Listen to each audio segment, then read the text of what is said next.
मैं शादी ना करूं और मैं पार्टनर को सेटिस्फाई नहीं कर पाऊं। मेरा पेनिस जो है नॉर्मल से छोटा है। पेनिस की लंबाई के हिसाब से ही फीमेल की वजाइना, जो शुरुआती हिस्सा वजाइना का होता है, लगभग 1 से 1.5 इंच, सिर्फ वहीं पर ही उन क्रीम को, लोशन को फेंक दें जो आप किसी बाबा भस्मी से लेकर आए थे।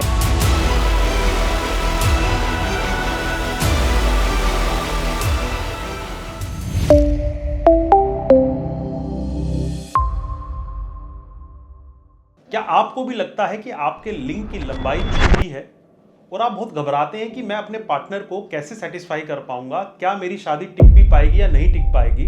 अगर ये सवाल आपके दिमाग में आते रहते हैं, इस वीडियो को पूरे अंत तक देखिएगा, क्योंकि इसमें हम बात करने वाले हैं कि एक नॉर्मल पुरुष, इंडियन मेल का क्या पेनिस साइज होता है और क्या चीज जरूरी है एक फीमेल को सेटिस्फाई करने के लिए। नमस्कार, मेरा नाम है डॉक्टर दीपांशु गुप्ता। मैं एक सीनियर एनोलॉजिस्ट हूं द अल्फा मेल के साथ। चलिए शुरू करते हैं इस वीडियो को। देखिए, बहुत सारे पेशेंट्स हमारे पास आते हैं ओपीडी में जो कि एक ही लाइन बोलते हैं कि सर, मेरे पेनिस का साइज छोटा है, मुझे हर समय ऐसा लगता है कि मेरा पेनिस जो है नॉर्मल से छोटा है। तो हम उनसे पूछते हैं कि आपको ऐसा क्यों लगता है? तो वो बोलते हैं कि सर, मैंने कल पोर्नोग्राफी देखी थी, मैंने देखा था कि उसके अंदर पुरुष का साइज तो काफी लंबा था और उसके कंपैरिजन में अगर मैं अपना साइज नापता हूं तो बहुत छोटा मुझे महसूस होता है। तो मुझे लगता है कि मैं शादी ना करूं और मैं पार्टनर को सेटिस्फाई नहीं कर पाऊंगा। तो सबसे पहले जान लीजिए कि एक पुरुष, इंडियन मेल का पेनिस का साइज नॉर्मली होता कितना है। तो देखिए, 2 अवस्थाएं होती हैं हमारे पेनिस की। एक जिसमें वो इरेक्ट पोजीशन में है, जब वो उत्तेजना में है तो उसे इरेक्शन बोलते हैं। तो इरेक्टेड स्टेट के अंदर उसकी जो लंबाई है 4.5 इंच से 5.5 इंच के बीच में हो सकती है। अगर वो फ्लैसिड स्टेट में है तो यही लंबाई 3.5 से 4.5 इंच की हो सकती है।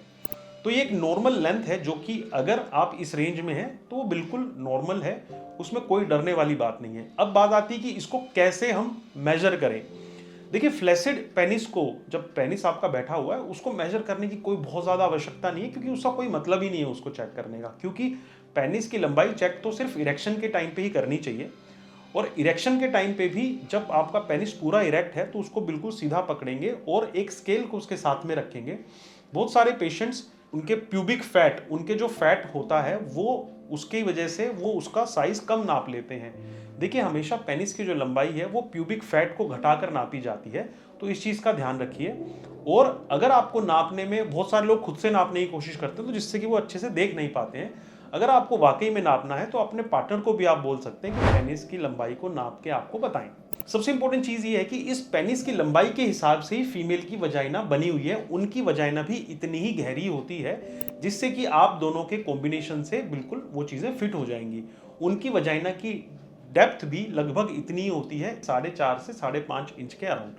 अब एक बात और ज़रूरी है कि फीमेल को सेटिस्फाई करने के लिए जो वजाइना की डेप्थ है उसके अंदर बिल्कुल डीप तक जाने की जरूरत नहीं होती। जो शुरुआती हिस्सा वजाइना का होता है, लगभग 1 से 1.5 इंच, सिर्फ वहीं पर ही प्लेजर के रिसेप्टर्स आप मान सकते हैं, जी स्पॉट मान सकते हैं, वहीं पर ही होता है। तो अगर आपके पेनिस का साइज छोटा भी है तो भी आप अपने पार्टनर को सेटिस्फाई कर पाएंगे। तो इससे कोई ज़्यादा घबराने की या सोचने की बात नहीं है। तो इसलिए तुरंत उन चूरन को, उन क्रीम को, उन लोशन को फेंक दें जो आप किसी बाबा भस्मी से लेकर आए थे, जिनको लगा रहे हैं आप, जिनसे अपने पेनिस को लंबा करने की कोशिश कर रहे हैं। ये हमारी जीन्स पे, हमारी स्पीसीज पे डिपेंड करता है कि पेनिस की क्या लंबाई होगी। ऐसी और वीडियोस के लिए हमारे यूट्यूब चैनल को सब्सक्राइब करें। धन्यवाद।